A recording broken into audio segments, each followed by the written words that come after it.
Hello everyone friends, स्वागत करते हैं हम आपका अपने यूट्यूब चैनल नॉलेज हब में। फ्रेंड्स, यहाँ आपको स्टडी के रिलेटेड हर मटेरियल मिल जाएगा।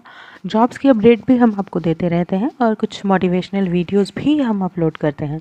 तो हमारे चैनल के साथ बने रहने के लिए फ्रेंड्स चैनल को ज़रूर सब्सक्राइब करें, अपनी फैमिली और फ्रेंड्स के साथ भी शेयर करें। तो चलिए फ्रेंड्स, हम आज की वीडियो डिस्कस कर लेते हैं आपके साथ। तो आज हम लिटरेरी क्रिटिसिज्म पढ़ेंगे। तो उसमें हम पहले अगर फ्रेंड्स लिटरेरी क्रिटिसिज्म की बात करें तो ये बहुत ही वास्ट टॉपिक है। तो इतना एक ही वीडियो में हम पूरा कवर नहीं कर पाएंगे, तो कुछ कुछ पार्ट्स में हम इसको डिवाइड करेंगे, पार्ट्स में पढ़ेंगे। तो आज जो है हम अरिस्टोटल की लिटरेरी क्रिटिसिज्म के बारे में पढ़ेंगे। तो वीडियो स्टार्ट करने से पहले फ्रेंड्स रिक्वेस्ट है, ज़रूर सब्सक्राइब करें और पूरी वीडियो तक बने रहें ताकि आपको पूरा समझ में आ जाए आराम से। फ्रेंड्स, ऐसे तो हज़ारों वीडियोस मिल जाएंगी आपको लिटरेरी क्रिटिसिज्म पे, अरिस्टोटल की या प्लेटो की, कोई भी हो मिल जाएंगी। बहुत सारी ढेर सारी वीडियोस हैं, ढेर सारा कंटेंट है। लेकिन अगर आप अपना टाइम, अपना कीमती समय देकर कोई वीडियो देख रहे हैं, तो अगर आपको उसका फ़ायदा नहीं हुआ तो क्या फ़ायदा वो वीडियो देखने का।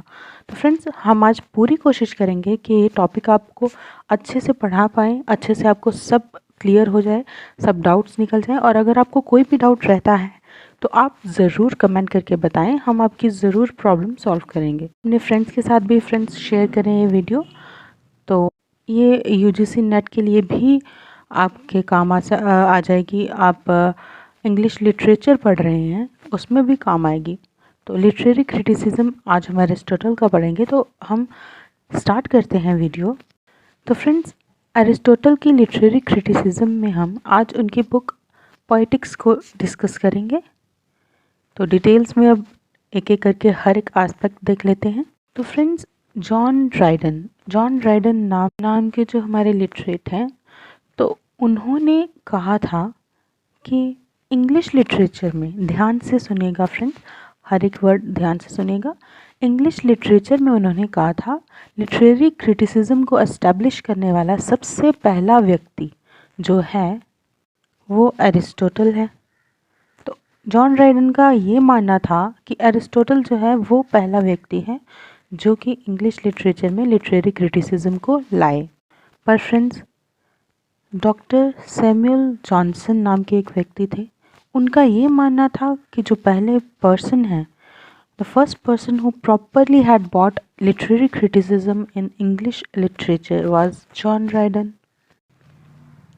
Friends, Samuel Johnson had said that John Dryden was the first literary critic who had properly established literary criticism in English literature.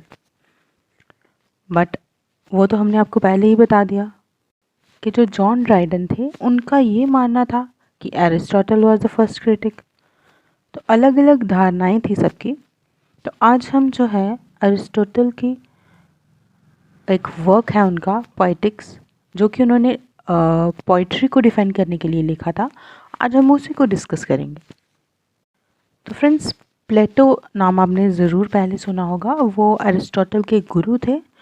तो पोइटिक्स में जो है अरिस्टोटल ने अपने जो गुरु थे प्लेटो, उनकी बुक के बारे में कुछ डिस्कस किया है और पोइट्री और पोइट्स को डिफाइन किया है। तो कैसे किया है वो हम जान लेते हैं। तो प्लेटो हैज़ रिटन अ बुक और वर्क रिपब्लिक। तो रिपब्लिक नामक एक बुक थी जो प्लेटो ने लिखी थी, और उसमें उन्होंने कहा था कि ये जो पोइट्री है और जो पोइट्स हैं ये यूज़लेस हैं, मतलब ये बिल्कुल बेकार हैं, they are just waste of society. और in order to defend this, उनकी इसी बात को डिफेंड करने के लिए Aristotle had written his work Poetics. तो उनकी जो धारणाएं थी कि ये जो पोइट्स हैं और पोइट्री है ये बेकार है, इसको डिफेंड करने के लिए, इनको गलत बताने के लिए जो अरिस्टोटल हैं उन्होंने पोएटिक्स लिखी। और फ्रेंड्स, पोएटिक्स में एरिस्टोटल ने पोइट्री को सुपीरियर बताया है, उन्होंने पोइट्री को सुपीरियर डिनोट किया है और बोला है कि poetry is more philosophical than history. तो हिस्ट्री से बढ़कर पोइट्री को बताया है उन्होंने ये कहा था उसमें कि जो हिस्ट्री है वो हमें इस बारे में बताती है जो मतलब जो वाक़या हो चुके हैं, जो इंसिडेंट हो चुके हैं, जो बीत गया है उसके बारे में बताती हैं। लेकिन पोइट्री हमें इसके साथ साथ ये भी बताती है जो आने वाला है उसका भी थोड़ा सा व्यू पॉइंट दे देती है। तो अब एक एक करके डिटेल में पढ़ेंगे। ये तो आपको बता दिया हमने कि डॉक्टर सैमुअल जॉनसन थे जो वो बिलीव करते थे कि जॉन ड्राइडन जो है वो फर्स्ट पर्सन है जिन्होंने प्रॉपरली लिटरेरी क्रिटिसिज्म को इंग्लिश लिटरेचर में लाया था। बट उनका उल्टा जॉन ड्राइडन सोचते थे, वो अपने आप को नहीं मानते थे कि जैसे सैमुअल सर ने बताया, लेकिन ये मानते थे कि एरिस्टोटल है फर्स्ट पर्सन जिन्होंने लिटरेरी क्रिटिसिज्म को लाया, अच्छे से इंस्टॉल किया। तो अब एरिस्टोटल की अलग धारणाएं थी। हर एक व्यक्ति अलग अलग सोचता है फ्रेंड्स। हमारी सोच अलग होगी, आपकी अलग होगी, आपके पड़ोसी की अलग होगी, इनफैक्ट आपके साथ वाले व्यक्ति की भी अलग होगी। तो उसी तरह इनकी भी अलग थी। तो एरिस्टोटल क्या सोचते थे क्रिटिसिज्म के बारे में, अब वो जान लेते हैं। तो Aristotle believed that criticism means to जज।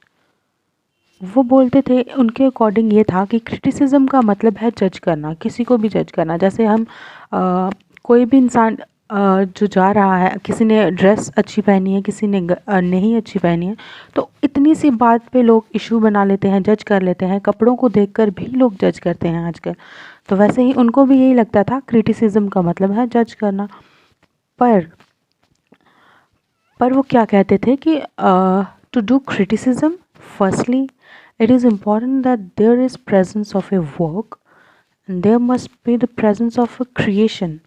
मतलब कि क्रिटिसिज्म, किसी भी चीज़ को क्रिटिसाइज़ करने के लिए उसका मतलब उसको अपोज करने के लिए, क्रिटिसाइज़ करने के लिए सबसे पहले ज़रूरी है कि कोई वर्क हो, कोई क्रिएशन हो। अगर कोई क्रिएशन ही नहीं होगी, कोई वर्क ही नहीं होगा, आपके पास कोई बात ही नहीं रहेगी, तो आप अपोज किसको करोगे, क्रिटिसाइज़ किसको करोगे। तो क्रिटिसिज्म के लिए सबसे पहले वर्क का प्रेजेंट होना ज़रूरी है, किसी भी क्रिएशन का प्रेजेंट होना ज़रूरी है।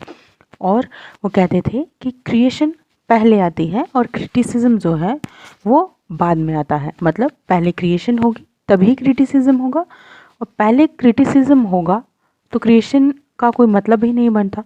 तो पहले क्रिएशन होनी चाहिए, उसके बाद लोग उसको क्रिटिसाइज़ कर सकते हैं। तो हम अभी शुरुआत करते हैं लिटरेरी क्रिटिसिज्म की एरिस्टोटल से। तो फ्रेंड्स, एरिस्टोटल के बारे में छोटा सा पॉइंट ऑफ व्यू मैं बता देती हूँ आपको, कौन थे, क्या थे।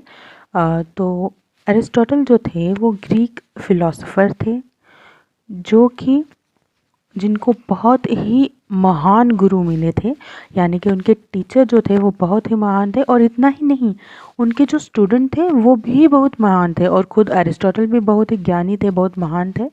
और टीचर की बात करें तो हिज टीचर वाज प्लेटो उनके टीचर थे।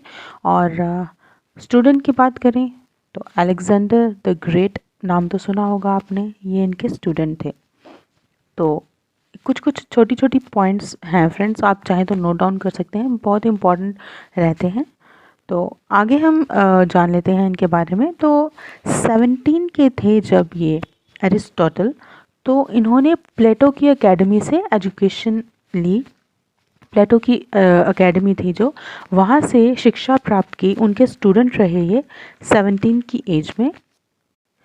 पर फ्रेंड्स, एक बात ये भी है कि बेशक Dryden had believed that literary criticism was started from Aristotle। Dryden ने बेशक ये कहा था, और वो बेशक ये मानते थे कि लिटरेरी क्रिटिसिज्म जो है वो एरिस्टोटल से शुरू हुई है। पर फ्रेंड्स, एरिस्टोटल से भी पहले उनके जो गुरु थे, उनके जो टीचर थे, यानी कि प्लेटो, उन्होंने क्रिटिसाइज़ किया था। और किस चीज़ को किया था? पोइट्स और पोइट्री को। तो प्लेटो जो थे वो फर्स्ट पर्सन थे who understood या who believed that an art is an imitation।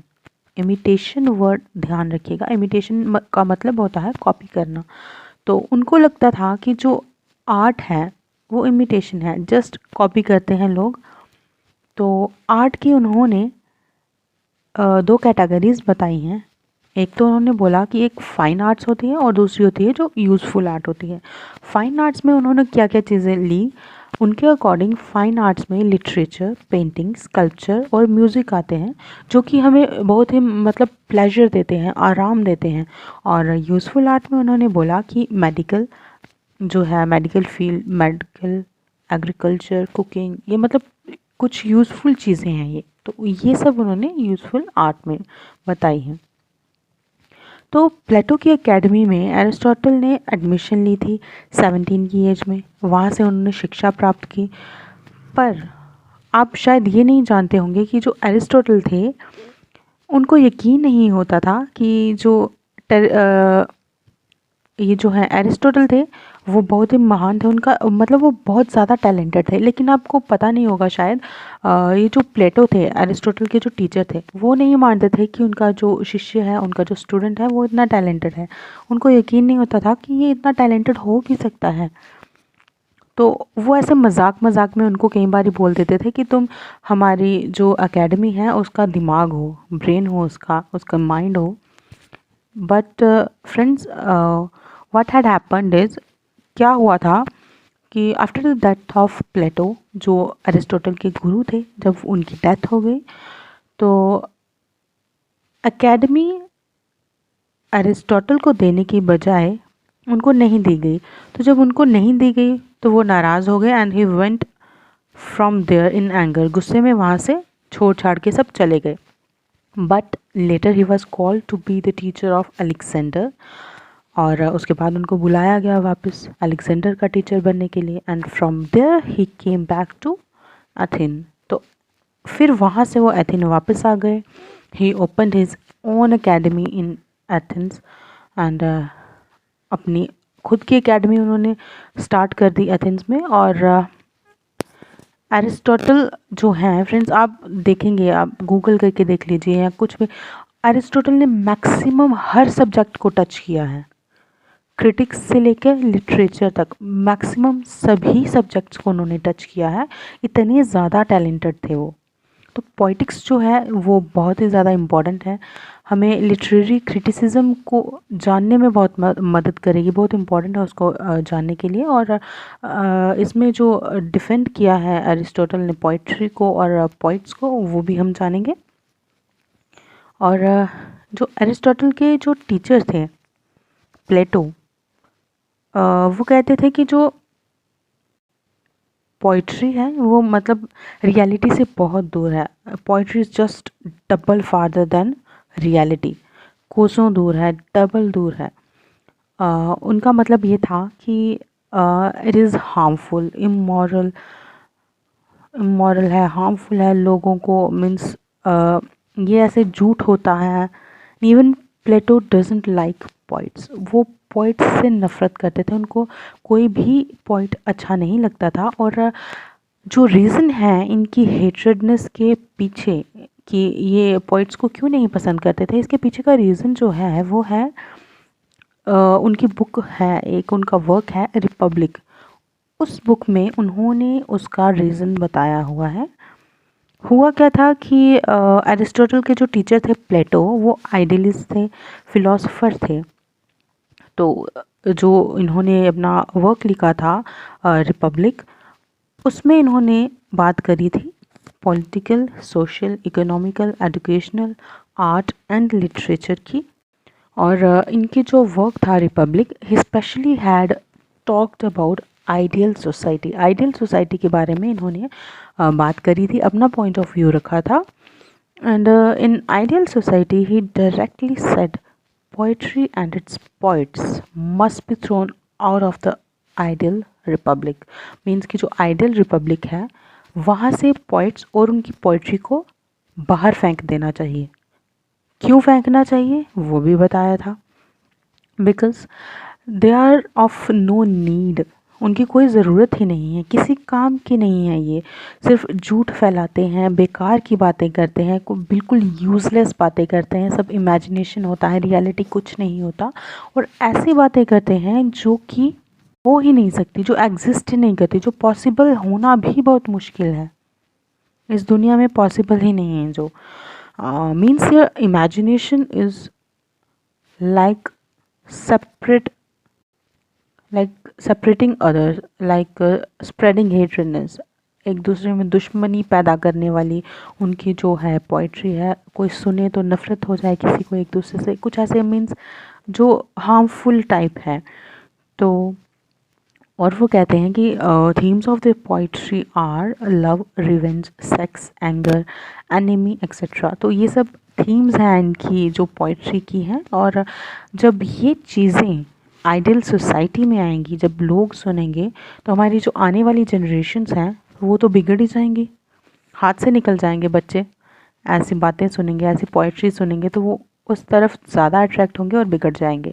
और सेकंड जो बात इन्होंने कही, दूसरी बात जो है वो है कि they even write bad things about our national gods. जो हमारे भगवान हैं उनकी बुराई करते हैं, जो कि बहुत ज़्यादा गलत है। तो एरिस्टोटल बोलते हैं, पोइट्री को डिफेंड करते हुए एरिस्टोटल क्या बोलते हैं, poetry is great than philosophy and history. History और फिलॉसफी से बढ़कर है पोइट्री। मतलब जैसे हार्मड हैज़ रिटन इलाइट, जैसे हार्मड ने इलाइट लिखी है, और इलाइट में उन्होंने ट्रोजन वार के बारे में बात करी है, जो कि अगर वो उसको उनके बारे में इलाइट में नहीं लिखते, अपनी पोइट्री में नहीं लिखते, तो उनको यूनिवर्सल वैल्यू कैसे मिलती। तो उन्होंने लिखा तभी तो उनको यूनिवर्सल वैल्यू मिली, तभी तो इतने ज़्यादा लोग उनको जानते हैं। तो like Plato had written a Republic and shown his hatred towards poetry, here Aristotle in order to defend poetry he wrote poetics। तो जैसे प्लेटो ने रिपब्लिक लिखी थी, पोइट्स के खिलाफ लिखी थी, उनको मतलब अपनी नफ़रत व्यक्त करी थी उनके खिलाफ, उनको डिफेंड करने के लिए एरिस्टोटल ने भी अपनी एक वर्क लिख दिया जिसका नाम था पोइटिक्स। तो he said that by showing beauty poetry gives us pleasure. तो पोइट्री जो है हमें सुकून देती है, आराम देती है। जो ब्यूटी, अपनी ब्यूटी दिखाकर, इतनी पूरी नेचर की ब्यूटी, पूरी डिस्क्रिप्शन जो है पोइट्स मतलब पोइट्री की इतनी अच्छी अच्छी होती हैं कि हमें आराम मिलता है बहुत। ओवरऑल कहा जाए कि तो ये हार्मफुल नहीं है, it is not harmful in this case, you are wrong. तो उन्होंने बोला मतलब अपने जो टीचर थे उनके लिए बोला कि इस केस में आप गलत हैं, ये हार्मफुल बिल्कुल भी नहीं है। हाँ, ये बात अलग है कि जो है पोइट्री है वो इट इंक्लूड्स इमिटेशन, कॉपी करना इसमें होता है, लेकिन इसका मतलब ये नहीं है कि वो एक फ़ोटोग्राफ की तरह है कि कॉपी किया कहीं भी। ये मतलब बाहरी चीज़ों का कुछ इसमें लेना देना नहीं है, इसमें इमिटेशन होती है, लेकिन ह्यूमन बॉडी के जो अंदर इनसाइड बॉडी है उसकी इमिटेशन होती है। आत्मा की, फीलिंग्स की, अंदर की जो हमारी अच्छाइयाँ हैं, जो हमारा मतलब अंदर जो भी चलता है, अच्छा पूरी फीलिंग्स हैं, उन सब को व्यक्त करती है पोइट्री। तो बुरी कैसी हो सकती है ये। Plato says that poetry is like drawing, but Aristotle क्या बोलते हैं कि पोइट्री जो है म्यूज़िक की तरह है, हमें सुकून देती है। और अरिस्टोटल ये भी कहते हैं कि हिस्ट्री जो है आपको सिर्फ वो चीज़ें बताती हैं जो हो चुकी हैं, लेकिन लिटरेचर जो है वो आपको बताता है क्या होने वाला है। तो होली सोली बोलें तो लिटरेचर जो है वो हिस्ट्री से बढ़कर है। और एरिस्टोटल जो है वो कहते थे कि पोइट जो है वो copies things which he like, मतलब जो जैसे वो खुद हैं उनको वैसी चीज़ें कॉपी करना अच्छा लगती हैं।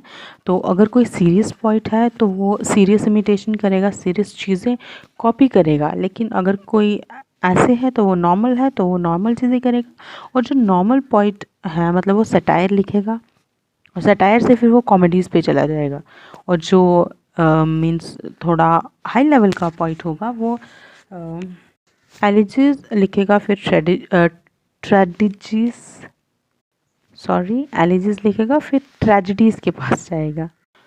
कॉमेडी और ट्रेजिडी को भी कंपेयर करा गया है इसमें। तो वो कहते हैं जो कॉमेडी में क्या आता है कि लो लेवल के जो करेक्टर हैं, मतलब कुछ छोटे लेवल के जो करेक्टर हैं उनको दिखाया जाता है, और ट्रेजिडी में हाई लेवल के करेक्टर होते हैं, ऊंचे दर्जे के करेक्टर होते हैं। वो ट्रेजिडी को कॉमेडी से बढ़कर मानते हैं।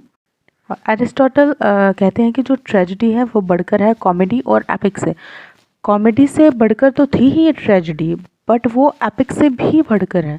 और ट्रेजेडी के कुछ पार्ट्स जो हैं उन्होंने मतलब इसमें पॉलिटिक्स में डिस्कस करे हैं ज़्यादा। उन्होंने सबसे ज़्यादा फोकस ही ट्रेजेडी पे किया था। तो उन्होंने बोला कि अच्छी ट्रेजेडी जो है उसमें प्लॉट होना चाहिए, कैरेक्टर होना चाहिए, थॉट होना चाहिए, डायरेक्शन होनी चाहिए, सॉन्ग होना चाहिए और स्पेक्टिकल होना चाहिए। स्पेक्टिकल का मतलब होता है सजना संवारना, ऐसे मीन्स कि कोई भी आप वर्क लें उसको बहुत ही अच्छे से प्रेजेंट करना, ऐसे सजा दजा के, राइट।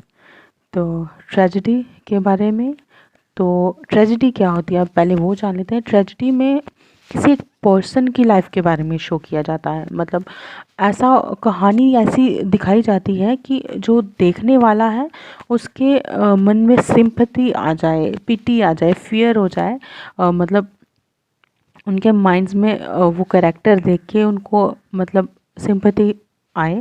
और उन्होंने कहा था कि अरिस्टोटल थे जो, उन्होंने कहा था टाइम, प्लेस और एक्शन जो है वो परफेक्ट होने चाहिए एक गुड ट्रेजेडी के लिए। अगर आप अच्छी ट्रेजेडी कंपोज करना चाहते हैं, बनाना चाहते हैं, तो उसमें टाइम, प्लेस और एक्शन परफेक्ट होने चाहिए, कैरेक्टर भी परफेक्ट होना चाहिए और उसको अच्छे से डिज़ाइन करना चाहिए। ऐसे नहीं है कि कैरेक्टर डल हो तो कोई इंटरेस्ट लेके मतलब ट्रेजेडी की तरफ इंटरेस्ट से आएगा नहीं, अट्रैक्ट नहीं होगा उसकी तरफ। तो कैरेक्टर की पावर होनी चाहिए, शो होनी चाहिए। और उसकी पावर ऐसा नहीं है कि वो जो है अपनी मर्दानगी फीमेल्स पे व्यक्त कर रहा है, ये नहीं होना चाहिए। उन्होंने इस चीज़ को अपोज किया था और कहा था कि कैरेक्टर जो है वो मतलब हीरोइक टाइप का होना चाहिए, सब होना चाहिए, लेकिन वो अपनी जो है पावर फीमेल्स के अगेंस्ट यूज़ ना करे, ये बेहतर होगा।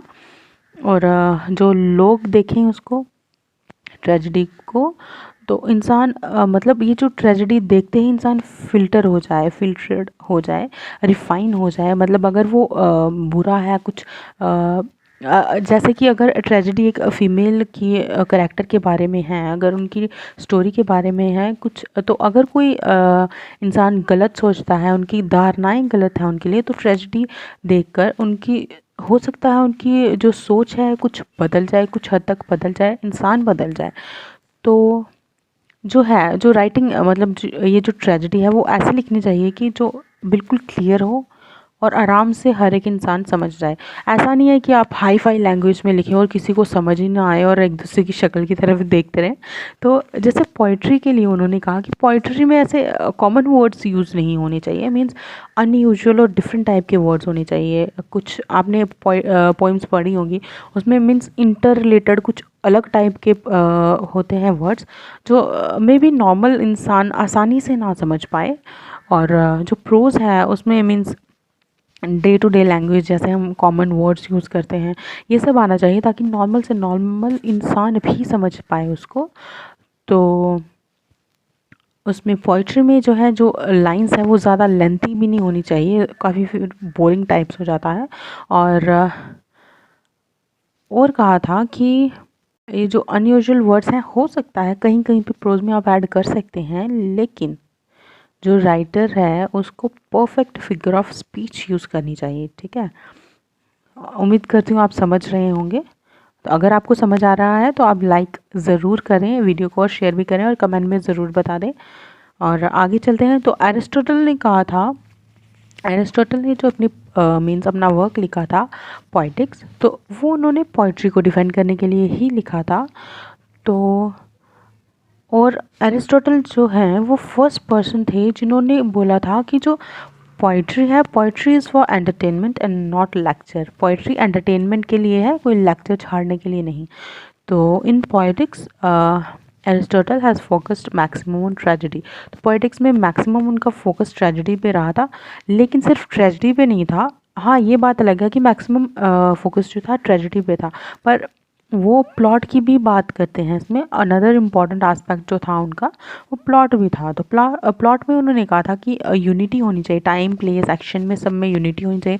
ऐसा ना हो कि मीन्स टाइम आपका ये चल रहा है और गलत टाइम पे आप गलत वर्ड बोल दें, गलत टाइम पे गलत एक्शन ले लें, तो वो कुछ मज़ा नहीं आता, मीन्स ऐसे फ्लॉप शो टाइप हो जाएगा।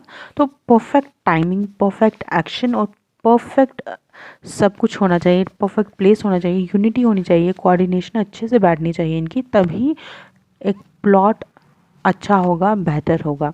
और उन्होंने ज़्यादा कॉम्प्लेक्स प्लॉट को ही प्रेफर करा है। कैरेक्टर की बात करें तो मेल के लिए उन्होंने कहा है कि हीरो टाइप कैरेक्टर होना चाहिए, जैसे तलवारों के साथ मार धाड़ करने वाला, जीतने वाला, उस टाइप का। और कंसिस्टेंसी होनी चाहिए कैरेक्टर्स में। तो एरिस्टोटल जो है